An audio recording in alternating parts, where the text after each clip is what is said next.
একজন মা প্রতিদিন 5 ওয়াক্ত নামাজ তো পড়বে বাধ্যতামূলক ইবাদত হিসেবে, কিন্তু নিয়ম মাফিক রুটিন হিসাবে যেমনি ভাবে একজন মা তার নামাজ আদায় করে, যেদিন থেকে তার সন্তানকে মাদ্রাসায় দিবে, দ্বীনি ইলম শিক্ষার জন্য দিবে, সে মা যেন প্রতিদিন নিয়ম করে তার মা এবং বাবার জন্য এবং তার সন্তানের জন্য অনেক বেশি দোয়া করে।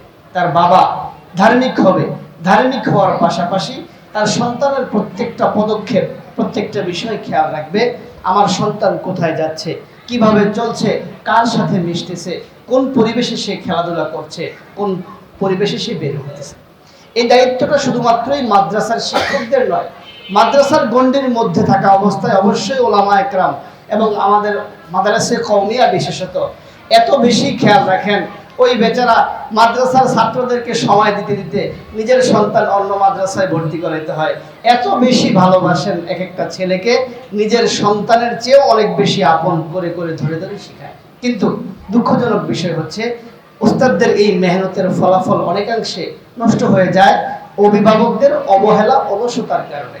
মাস শেষে যে একটা বেতন মাদ্রাসা কর্তৃপক্ষকে দেওয়া হয়, সেটা পরিশোধ করে দেওয়ার পর আমরা অভিভাবকরা অনেকেই মনে করি আমি সবচেয়ে বড় দায়িত্ব পালন করা শেষ, এখন বছর গণব আর একটা পর্যায়ে গিয়ে ওস্তাদদের হাত থেকে আমার সন্তানের আলেমের পাগড়ি নিয়ে আসবো। মুহতারাম, বিষয়টা এমন না, একটু ভাববেন। একটা গাছকে পরিচর্যা না করলে যেমনি ভাবে সেটা ফল দেয় না, ঠিক তেমনি ভাবে একটা সন্তানকে পরিপূর্ণভাবে শুধুমাত্র পরিচর্যা করলেন, প্রতিদিন সার দিলেন, কিন্তু আগাছা দূর করার জন্য আশেপাশে আপনি কোনো কিছু দিলেন না, তো গরু ছাগল ভেড়া এসে সে গাছ ছোট থেকেই খেয়ে ফেলবে। অল্প সময়ের মধ্যে আমি আপনাদের কাছে একটা অনুরোধই করব যে আপনার সন্তানকে এই নবমী কারণে দিয়েছেন, এখান থেকে সন্তানকে যেন একেবারে ফুল ফুটে বের করে নিয়ে যেতে পারেন। এজন্য আপনাকে অনেক বেশি মেহনত, অনেক বেশি চোখের পানি এবং হালালিয়াতের উপর খুব বেশি গুরুত্ব দিতে হবে। আপনার সন্তান আলেম হবে, মনে রাখবেন আল উলামা ওয়ারাসাতুল আম্বিয়া কথাটা একেবারে ব্যাপকভাবে প্রচলিত হওয়ার কারণে এই কথার ওজন আমাদের কাছে নেই। মনে রাখবেন ওলামায়ে কেরাম হচ্ছে আম্বিয়াদের ওয়ারিস, নবী এবং রাসূলদের ওয়ারিস। বিষয়টি একটু ভাববেন যে নবী এবং রাসূলদের ওয়ারিস হবে, তার চলন বলন, তার রিজিক, তার ব্যবহার, তার আচরণ, তার পিতামাতা পর্যন্ত, একেবারে অনেক পুরুষ পর্যন্ত খেয়াল রাখা হয়, দেখতে হয় তার বংশে সবাই কেমন, তার মা কেমন, তার বাবা কেমন। তো সন্তানকে শুধুমাত্র মাদ্রাসায় কথাগুলো একটু ভিন্ন আঙ্গিকে হচ্ছে, তিক্ত তার মনে হবে, কিন্তু বাস্তবতা এটাই। এই জন্য কেউ রাগ করবেন না, আমি ক্ষমা চেয়ে নিচ্ছি। আমাদের ওস্তাদরা দেখতাম যখন অভিভাবক সম্মেলন হতো তখন তারা এই কথাগুলো বলতেন, এটা দাওয়াত, এটা ইমানের দায়িত্ব। আমি যদি আজকে আপনাদেরকে ডেকে না বলি, শুধুমাত্র মিষ্টি মিষ্টি কথা বলে আর মিষ্টি খাওয়াই আপনাদেরকে বিদায় জানাই, তো মনে রাখবেন এটা আমার কাছে আমানত রয়ে গেল, এই দায়িত্ব আপনাকে আমার পৌঁছে দেয়া। আমি যদি এই দাওয়াত আপনাকে না দিই, আপনি বুঝবেন না, তখন একদিন আমিও ধরা খাবো।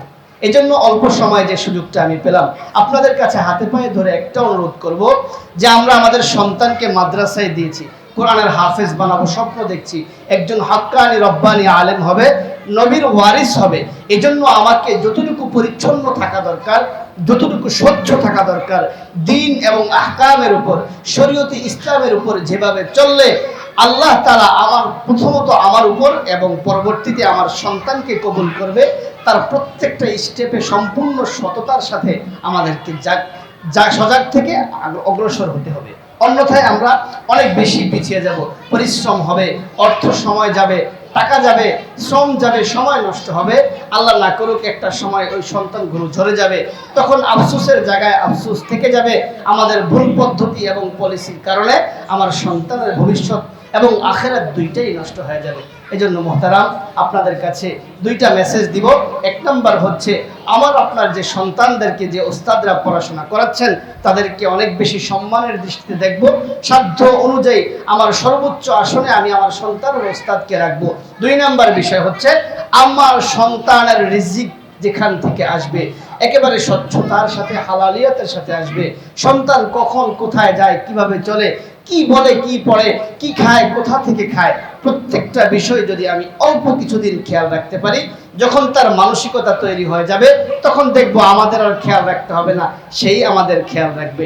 এই তিনটা মেসেজ এবং দাওয়াত যেটাই বলেন আপনাদের কাছে পেশ করেই আমার সংক্ষিপ্ত আলোচনার ইতি ঘটাচ্ছি।